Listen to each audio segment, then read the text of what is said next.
A second batch of classified documents has been found, this time in President Biden's garage at his Wilmington, Delaware home, according to Reuters News. The original documents were reported on Monday, 13 months after the classified files were actually discovered. What's so surprising to me is that this came out before the election.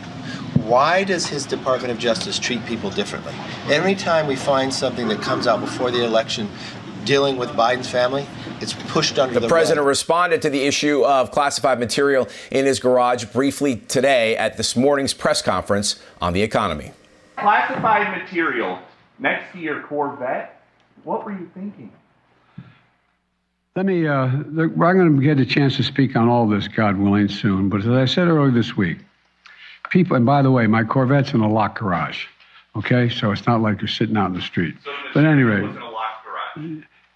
Yes, as well as my Corvette. But as I said earlier this week, people know I take classified documents and classified material seriously. I also said we're cooperating fully and completely with the Justice Department's review. The Department of Justice was immediately, as was done, the Department of Justice was immediately notified. House Republicans are calling on Attorney General Merrick Garland to appoint a special counsel, as he did to investigate former President Donald Trump's handling of classified material. And Wednesday's White House daily briefing featured reporters not backing down on finding out what's going on with President Biden and these sensitive document discoveries. CBS News correspondent Ed O'Keefe led the charge.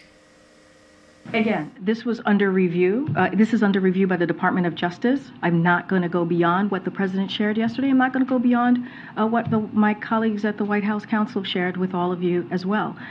Look, what you received from the White House Counsel on Monday had complete details, a lot of details to all of you on what occurred, and just not going to get beyond that.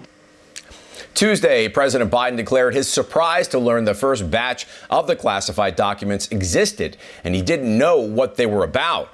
Reporters reminded Karine Jean-Pierre of Joe Biden's promise to be a transparent leader and repeatedly asked why the White House did not announce when the president found out about the documents. NBC is reporting that more classified documents have been found by Joe Biden aides at a second location. Now, Donald Trump has classified documents at Mar-a-Lago, and the View's I hate to do this to you, but Joy Behar offered to square this all up. Listen. Well, we all know that Trump is a liar and a thief, you know? Big a jump to say that he obstructed and he lied. We don't think that Biden is a liar and a thief, so we give him the benefit of the doubt. And that may be why Joy Behar needs to discover retirement. But should the former president and Vice President Biden at the time be treated equally by the DOJ in its investigation?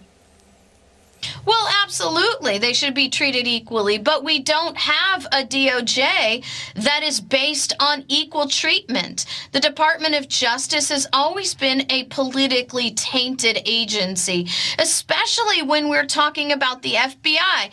I mean, I implore the people who are listening to this show to really seek out and understand the history of the FBI. The FBI was conceived and enacted in dishonesty, contrary to congressional authority. There is nothing constitutional and nothing authorized by the FBI. They have always believed themselves to be and have always acted above the law. And I just don't understand why anybody would think The View to be any kind of serious source of information. I say amen to you on that one.